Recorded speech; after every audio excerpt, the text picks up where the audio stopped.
So we're going to use a real-life example to demonstrate the first demo of the six appeal. A client by the name of Marie. Marie went on to lose 4 stone 1 pound, and you'll notice a few obvious observations. First of all, she's obviously slimmer on the right hand side than what she's on the left hand side, but I want you to pay particular attention to the speed of movement from being a beginner to then being more advanced, and also the ease of movement. And I think the important things to bear in mind for you just starting out in the program are these 3 things. First of all, be patient with yourself. You don't expect yourself to be able to do everything with ease immediately. Second thing is to be consistent with your exercises. You know, once you book that exercise in, consistency is the key. And then the third thing really is sensible progression, not pushing yourself too hard. Remember, exercise is not for weight loss. Exercise will help to give you all those other benefits like tone, improving your cardiovascular, your heart and lung function, but it is not for weight loss per se, so you don't need to push yourself excessively hard. So let's just watch Marie go through the 6 appeal before I demonstrate it myself in real time and give you a few coaching points as I go through it as well. So here you'll see Marie on the left and right, left before, on the right after. So those are the shoulder rolls, and then she takes it into arm circles. And again, just notice the freedom of movement on the right compared to the slightly restricted movement on the left.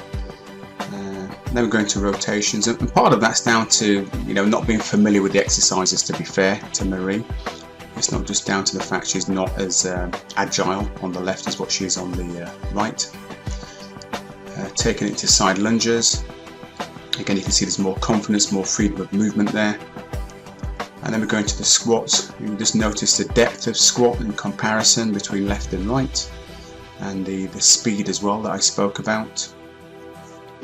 And then we're taking into the chest press, and we're going to end just by showing you the arm swings going forwards and backwards. So you can see a definite difference there between the 2. So again, there are some obvious differences here. Things like obviously the size of Marie, left and right has changed, the speed of movement, the ease of movement. But also, because of the speed, it means that Marie's getting out a lot more volume of exercise in the same time frame, and that will be the same for you as well.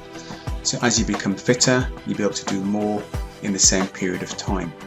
Just looking at the press-up position there, so on the left she's starting off in typically a half press-up position. She could have started this off in a box press-up position as demonstrated in your journal. On the right she did a full press-up. And then moving into single arm rows. Again, we use the same weight here. Well, she used the same weight. But you'll see there's greater ease, greater speed, and that's just down to the fact she knows what she's doing, she's more confident, and obviously she's stronger on the right hand side than what she was on the left hand side.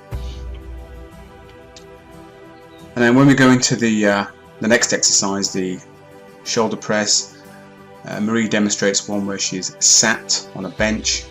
In your journal you're stood, but if you wanted to sit on a chair and do the shoulder press, you could.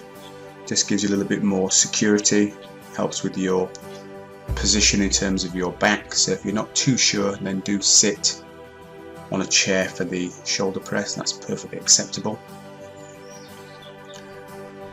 And there she's looking at the journal, the same journal that you have, and going into a sit-up position. So you can see she's clearly ahead of herself on the right than what she's on the left. So again, that volume of exercise is far greater as she's become fitter. That's quite clear to see. And then she ends on the right hand side going into what we call Supermans. In your journal I've adjusted that to dorsal raises, but again, depending on your level of fitness and how comfortable you feel, you could do the Superman exercise. That's extending one leg and the opposite arm forwards as opposed to the dorsal raises.